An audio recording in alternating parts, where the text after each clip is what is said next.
Now it's time for Lefties Losing It. And let's hear from a lefty explaining why they believe conservatives are weird. Can't wait to hear this. What is something weird about conservatives? There is almost a cultish vibe, I feel. The way they operate within themselves, they refuse to listen to outside people, they're refusing to learn, essentially. I think that is a large part of it. Perfect. Yep, they're the folks calling you weird for believing in biological reality, borders, law and order. Let's go to New York now, where dyeing your armpit hair pink is now an expression of gender identity. Confused? Watch this.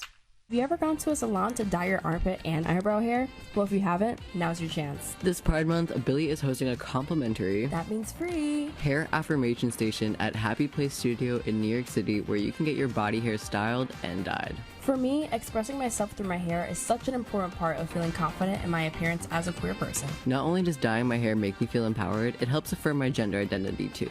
Dyeing our hair together has always been a bonding experience, and having this opportunity at a salon instead of at home has just been really exciting and fun. You know, the Democrats must be getting desperate because they're sending celebrities to door knock and hug constituents in the swing states. Here is Hanoi Jane Fonda door knocking in Michigan.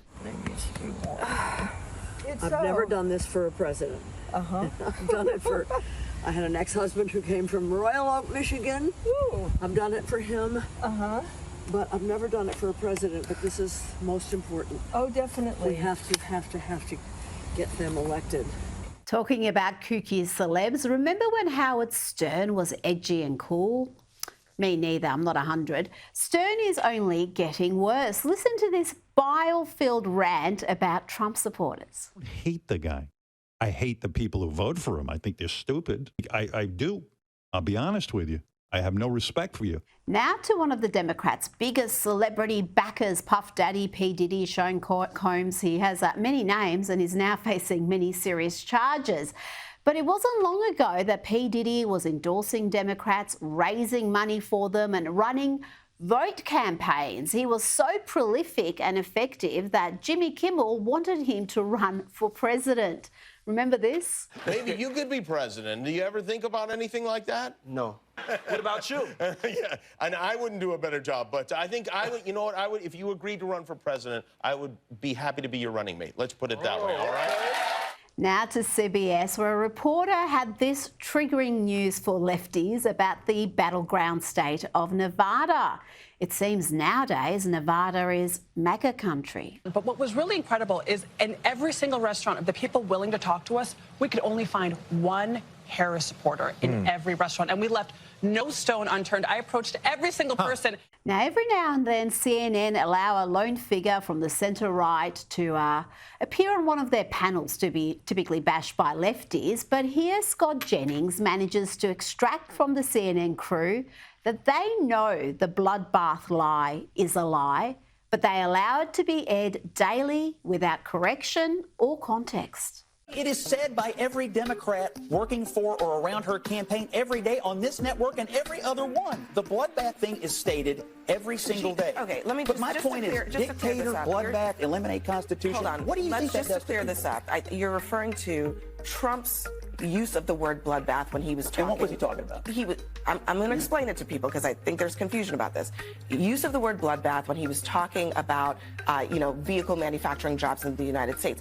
Vice President Harris improperly and unfairly mischaracterized that as him saying there would be a bloodbath if he were elected. However, she did not say that if Trump were elected, there would be a bloodbath. She did not say I know you have interviewed and had people out here and have watched the same coverage I have. The bloodbath garbage is it is a pillar of the Democratic campaign against Trump, as is dictator, as is eliminate the U.S. Constitution. And here is Don Lemon on CNN spewing a bunch of lies and hyperbole, including the aforementioned bloodbath lie. This is all to show that the assassination attempts against Trump are, well, his own fault. Crooked Joe, Crooked Hillary, Crooked Kamala, Comrade Kamala, deranged Jack Smith, bird brain Nikki Haley, bloodbath if he's not elected. There won't be another election if he's not elected. Bringing drugs or bringing crime, they're rapists. Poisoning the blood of our country, destroying the blood of our country, which was something that was Hitler-esque. Communist, Marxist. Donald Trump was today a panellist on Gutfeld, a top-rating late-night show on Fox News, and he was in great form, even joking about the latest attempt on his life. I always said golf is a very dangerous game. If they had told you that the shooter was there, would you have tried to take him out with your 3-wood? I think so. Yeah. I think so, if I knew. Actually, the Secret Service did a great job. They saw the barrel of a gun, big gun. Yeah. And it came out through bushes. And how many people would see that?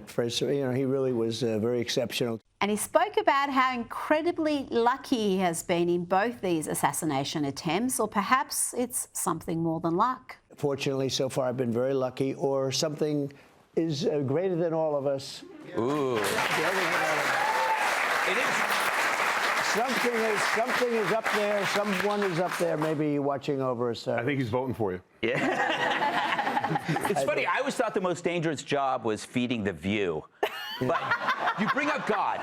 You bring up God, and you've almost been killed twice. Do you think more about your own mortality and what happens after you move on? Yeah, not about mortality, but I do think more about God because, okay, Butler was really the greatest of all miracles. If I'm not looking over there, and I mean a full turn, exactly 90 degrees, I wouldn't be here right now, and your ratings would be a little bit lower, perhaps. Yeah. Now let's bring in Sky News contributor Kosha Gator. Kosha, that was quite the performance from the former president. Indeed, he really was in great form. A little bit of humor, very relaxed, humility in terms of talking about divine providence, if that was at play over here. And it just goes to show again, President Trump really has a lot of range. I think that's underrated about him, where he can go from a late night comedy format like this to long form podcasts with younger Gen Z type talent, to his short form tweets that he's famous or infamous for, to everything else in between. And that is a very important asset in this noisy media landscape that we live in, coupled with the fact that mainstream media is such a gatekeeper for him. He really has a way of getting his message and his personality through, and that's why he is where he is. I do wonder whether he's going to come back to X completely. He's got just tens of millions of followers there. He's persisting with truth, which I know is a business that's now enormous, multi-million-dollar business, but the audience is on X, and I wonder as we get closer to the election whether he's going to be more prolific on that side. Now, Robert F. Kennedy Jr. has released a new campaign ad outlining his plans to work alongside Trump on tackling America's broken food and pharmaceutical system. Here's just a little bit of the ad. In 2004, Robert F. Kennedy Jr. was the darling of liberals and the Democratic Party establishment, an environmentalist unafraid to sue the biggest and most powerful polluters in America. But then, the Democrats began to abandon the ideals he believed in, like peace, freedom of speech, honest government, and the working class. The rank-and-file Democrats didn't realize it at first, but over the years, the DNC became the tool of big money, the war machine, and the very corporations Kennedy had battled his entire career. Kosha, how do you see the RFK Jr. endorsement? Trump is seeing both RFK and Tulsi Gabbard, who's another former Democrat, really step up their advocacy for him. They're doing speeches, they're doing interviews, they're doing ads. Is it of any value now that Kamala is the candidate? I think so. I think one is in terms of message, just having former Democrats, very prominent Democrats endorse him, along with the Silicon Valley folks and hedge fund guys and rappers and Latino music stars and daytime talk show hosts. Yes, all of them coming out. It just makes him more palatable and more acceptable, I think, as a brand than he was 4 and certainly 8 years ago. In RFK's case in particular, there is a mathematical consequence to it, that 1 to 2 points of his support that he actually was able to consolidate when he was running, telling them to vote is another thing. And then also I think in his case is broadening the message more around all this health and childhood health and everything else, which will make Trump, I think, more palatable to those suburban moms that he's always struggled with, because a lot of them do trust RFK's track record on this, and I think that does carry weight.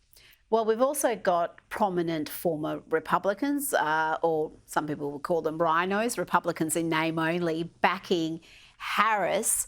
I would argue that actually doesn't hurt Trump too much, because they're precisely the figures that that Republican base well, borderline loathes these days. I mean, that's why we have a Trump, because those characters really did undermine trust amongst their voter base. But could that hurt Trump to have the likes of Romney and I'm trying to think who else from the Cheneys, the McCain's son, I think, came out.